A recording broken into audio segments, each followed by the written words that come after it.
Welcome back.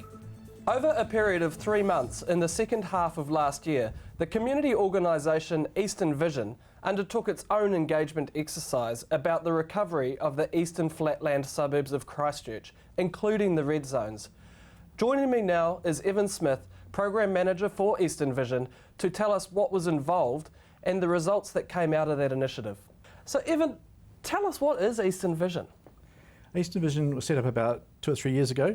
It's a group of community leaders, and we have two main goals. One is to make sure that the community has a full say in all the decision making that relates to the recovery of the eastern suburbs, and also we want to make sure that there's a completely holistic integrated plan, a shared vision for the whole of the east that overarches all of the eastern suburbs to ensure that everything is integrated.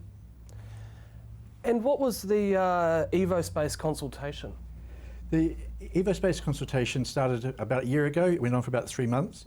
What we did is that we facilitated an engagement exercise with the community, and we used an online application to do that. So basically something that was on the website that basically did a whole series of different things. It was a means of collating and collecting all the different proposals that the community had already put on the table, and it mapped them out spatially, and it showed how they could all fit together.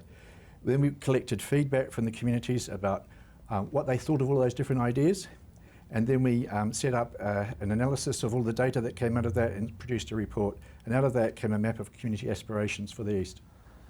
So tell me, how did the EVOSPACE website actually work? Like, what was involved there? There were several steps in the process. First of all, we asked people to register online. They didn't have to put their full name or anything like that, but they did have to have an email address so that they could go back and update their feedback as they went along. We asked for some basic demographic information: what age group were they in, and what was their ethnicity, their gender, whether they had a disability or not.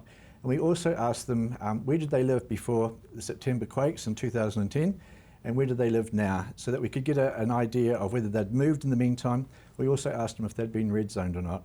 When we did that, that enabled us to do quite a lot of analysis around who actually had responded and who contributed their ideas. Once people had registered on the website, we asked people to prioritise a set of 9 guiding principles for the recovery of the east. They could reorder them on the website by clicking and dragging them up and rearranging them in terms of priority order. We also asked people if they wanted to exclude anything, is there anything there that shouldn't be there in terms of a guiding principle for the eastern recovery. So we ended up with results like this. You had, at the very top, were things like keeping people safe from natural disasters. That was really important to people, as you'd expect, but also building back clean, green and sustainably, building strong, connected communities and ensuring that we could have healthy lifestyles. They were all important principles. The other point that came through, which was quite significant, we thought, is that the majority of people excluded remediating land and rebuilding in the red zone as a guiding principle for the recovery of the east. People didn't see that as a priority whatsoever. What were some of the proposals that you had for the EVOSPACE? We started out with 27 proposals right throughout all of the east. It's not just the red zone, but right throughout all the eastern flatlands. We invited people to put new proposals on the table. We ended up with 43 in the long term, which is a lot more. And broadly speaking, they grouped into 4 different sort of clusters. One was around the coastal New Brighton. Another set was around aquatic recreation. Another set around making the most of the natural environment, restoring natural environment. And the last lot was around connecting communities from the city to the sea. And that's the kind of broad framework we've used to create this television series. So how real could these proposals actually be? Undoubtedly, some of them are probably pie in the sky. All we're seeking here with their engagement was whether there was a community mandate for them. There's no point in doing any further investigative work until we knew what the community wanted to do. Whether things were technically feasible, we still have to do that. We've also got to assess whether they're affordable, whether we can get consent from the landowners, whomever it may be, the Crown or the Council or whoever, and what the environmental impacts are. Evan, what was the outcome of all this consultation from EVOSPACE? We asked each person when they went on to each proposal whether they agreed with it or whether they disagreed with it and what they felt about it.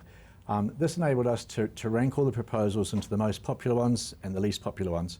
So we ended up with a bunch of proposals that had a lot of community mandate behind it, and that enabled us to then map them out on one overall graphic that showed how they all fitted together. And so that was the map of community aspirations, if you like.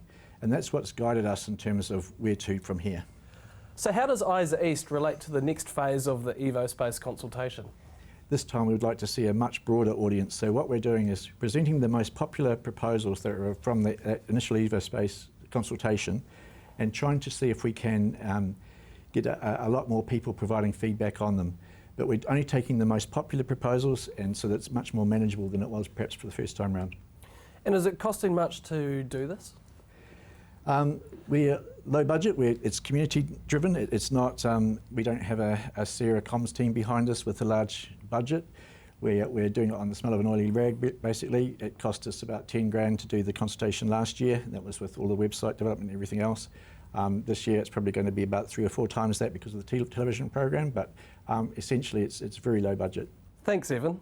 Over the coming episodes, we'll look in some depth at the most popular proposals on the EVOSPACE and offer you with an opportunity to provide your thoughts on these via the website. But first we'll explore the community values and guiding principles that ranked highest in last year's EVOSPACE consultation.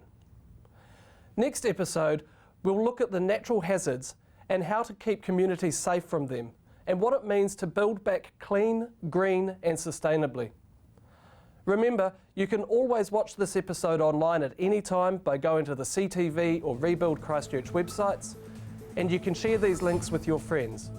So until next week, thanks for watching. This is Dion Swiggs for Eyes East.